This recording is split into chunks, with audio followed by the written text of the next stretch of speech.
Hi everyone, कैसे हैं आप सब। आई होप गाइस आप सब मस्त होंगे, स्वस्थ होंगे और नए साल की तैयारी में व्यस्त भी होंगे। ये साल की शुरुआत ही मेरी जिस बीमारी से हुई थी, अंत भी उसी बीमारी से हुआ। नए साल की शुरुआत होते ही 6 जनवरी को मुझे पता चला कि मेरे गाल ब्लैडर में स्टोन है और फाइनली मतलब न्यू ईयर स्टार्ट होने के 6 दिन बाद पता चला और फिर 2025 आने के 6 दिन पहले मेरी सर्जरी भी हो गई और जो प्रॉब्लम था उसे ख़त्म कर दिया मैंने इसी साल में, ताकि आने वाला नया साल बहुत ही अच्छा, शुभ और हर चीज़ अच्छा पॉजिटिविटी लेकर के आए। तो आप लोगों के बहुत सारे क्वेश्चन हैं कि गाल ब्लैडर का मुझे पता कैसे चला, सर्जरी कैसे हुई, अब मैं कैसी हूँ। सारे सवालों के आपके जवाब मैं आज इस वीडियो में दे दूँगी। कल सेम वीडियो मैंने अपलोड की थी, किसी रीज़न से मुझे वो डिलीट करनी पड़ी और आज मैं आपके सारे सवालों के जवाब दूँगी। हॉस्पिटल जाने से लेकर के डिस्चार्ज होने तक का मैंने थोड़ा सा क्लिप मेरी सिस्टर ने, मेरे हस्बैंड ने, मैंने शूट किया था, बस वही आप लोगों के साथ शेयर कर रही हूँ।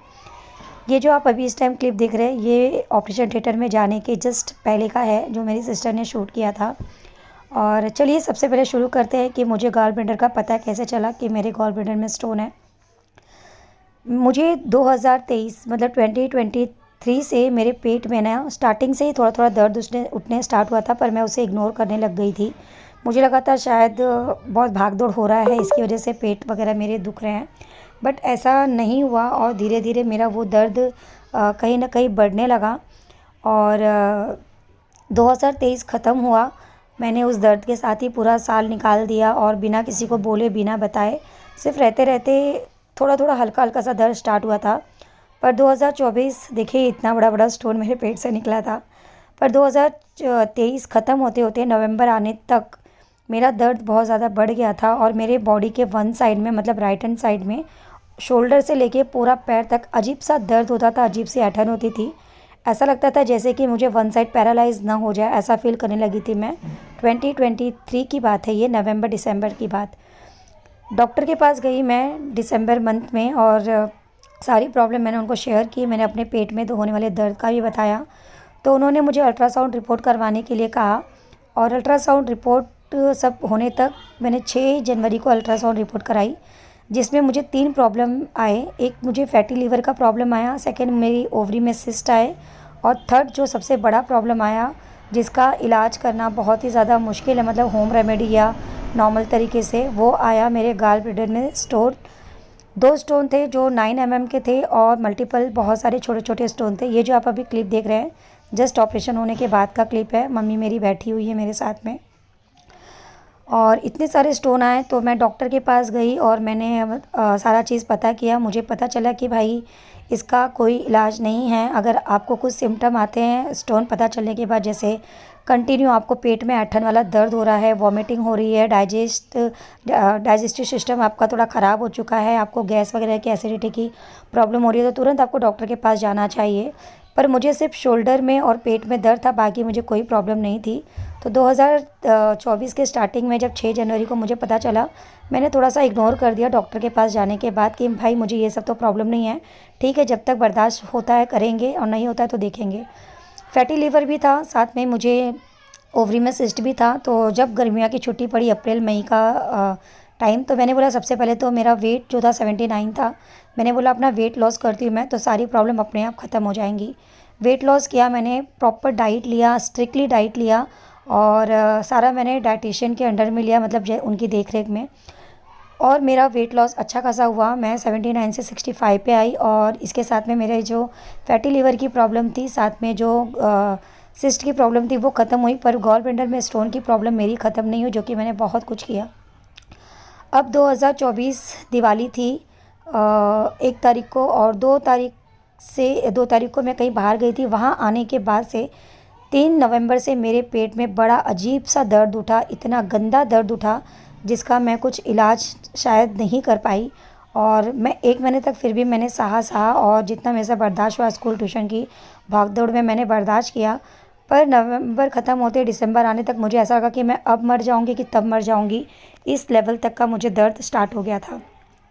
डॉक्टर से कंसल्ट किया, फिर से अल्ट्रासाउंड रिपोर्ट निकाला और सारी चीज़ें होने के बाद में फिर पता चला कि भाई मेरे स्टोन और भी ज़्यादा बढ़ गए हैं और 9 mm से कुछ 10 mm के हो गए हैं, कुछ 12 mm के हो गए हैं और काफ़ी सारे। तो वहाँ पे डॉक्टर के पास जाने के बाद सर्जरी एकमात्र उपाय था, क्योंकि मुझे वॉमिट फील होने लग गया था, मेरे शोल्डर में पेन होने लग गया था, पीछे साइड बैक साइड पेन होने लग गया था। ये क्लिप तब का है जब मैं थोड़ा सा ठीक होकर आप लोगों से बातें कर रही थी, पर वॉइस क्लियर ना होने की वजह से इसे मैंने म्यूट कर दिया है। और उसके बाद में सारी प्रॉब्लम जो जो नहीं होनी चाहिए थी, जब वो मुझे होने लगी तो मैंने सोचा अब मेरे पास कोई उपाय नहीं है। अगर ये स्टोन ज़्यादा इशू दे देगा तो बहुत प्रॉब्लम हो जाएगी। इससे पहले जो डॉक्टर बोलते मैं वो करवा लूँ।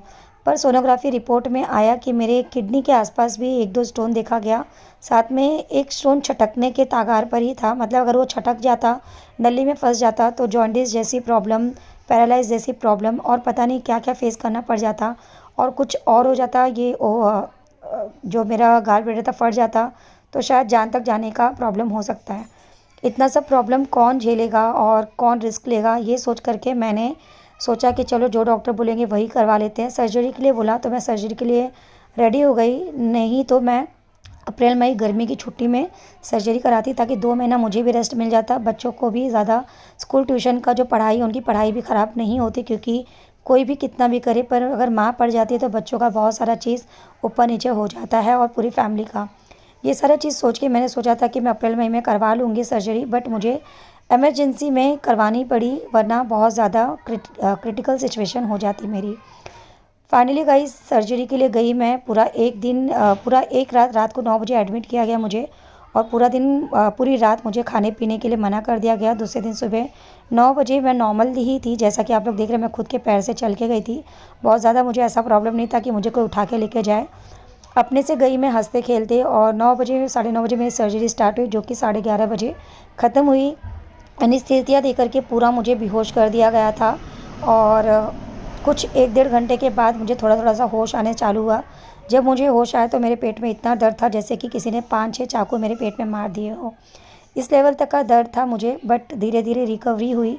काफ़ी लोग मिलने आए मुझसे, उनका मैं दिल से शुक्रिया करना चाहूँगी। कुछ लोगों ने फ़ोन किया, दिल से शुक्रिया। फ्रेंड लोग आए मेरे, उसके लिए भी दिल से शुक्रिया। जिन्होंने भी मेरी केयर की, विशेष किए सोशल मीडिया पे, सबको दिल से शुक्रिया। तो गाइस थोड़ा सा नॉर्मल फील किया मैंने। दूसरे दिन डॉक्टर आए, चेक किए, और उन्होंने मुझे थोड़ा बहुत सॉफ्ट डाइट और इसके साथ में लिक्विड डाइट लेने के लिए कहा। तो फ़िलहाल 1 हफ़्ते तक मैं लिक्विड डाइट और सॉफ्ट डाइट पे थी, और 1 हफ़्ते बाद आज जब मैं डॉक्टर के पास गई तो उन्होंने मुझे अपना जो नॉर्मल रेगुलर जो रूटीन होता है वो स्टार्ट करने बोला। बट तला भुना तेल मसाला, बाकी इस चीज़ तो केयर हमें ही करनी है। अगर आपका क्वेश्चन रहा कि क्या खाना है, कैसे क्या हुआ, तो ये सारी चीज़ें अगर आपके कमेंट आएंगे तो मैं इस पर डिटेल में वीडियो बना दूँगी। आज स्टिचेस निकल चुके हैं, डॉक्टर ने कहा कि अब मैं नॉर्मल रूटीन स्टार्ट कर सकती हूँ, बस थोड़ा हार्ड नहीं खाना है, क्योंकि कितना भी है हुआ ऑपरेशन है। 1 महीने तक थोड़ा मैं केयर अच्छे से कर लूँगी, 1-2 महीने तक, फिर मैं नॉर्मल हो जाऊँगी। और 2 दिन तक हॉस्पिटल में, मतलब ट्यूसडे को ऑपरेशन हुआ, वेडनेसडे को हॉस्पिटल में रखा, और थर्सडे को मुझे छोड़ दिया गया। मैं आ चुकी थी अपने घर पे, और ये डिस्चार्ज के दिन का ही जो आप क्लिप देख रहे हैं तब का ही है। और अब मुझे आराम है, मैं खुद से चल फिर ले रही हूँ, और बहुत ज़्यादा मुझे इशू नहीं है। टच वुड की मुझे एसिडिटी की बहुत ज़्यादा प्रॉब्लम नहीं हो रही है। जैसे मैं ऑपरेशन के पहले थी, अब मैं वैसी हूँ, बस थोड़ा सा स्टिचेस में जो है, टाँकों में दर्द है, बाकी सब ठीक हो। आपके कोई क्वेश्चन हो तो कमेंट बॉक्स में आप लिख दीजिएगा, मैं उस पर वीडियो बना दूंगी, या डिटेल में अगर आप कुछ चाहे तो बना दूंगी। तो चलिए गाइस, मैं ये व्लॉग यहाँ पे एंड करती हूँ। 2024 की शुरुआत मेरी जिस बीमारी से हुई, उसी बीमारी से मैंने 2024 का अंत भी किया, और अब मैं बिल्कुल ठीक हूँ। आप भी अपना ध्यान रखिए, और आप सभी को नए वर्ष की ढेर सारी शुभकामनाएं। मिलेंगे नए वर्ष में नए व्लॉग के साथ। Bye bye.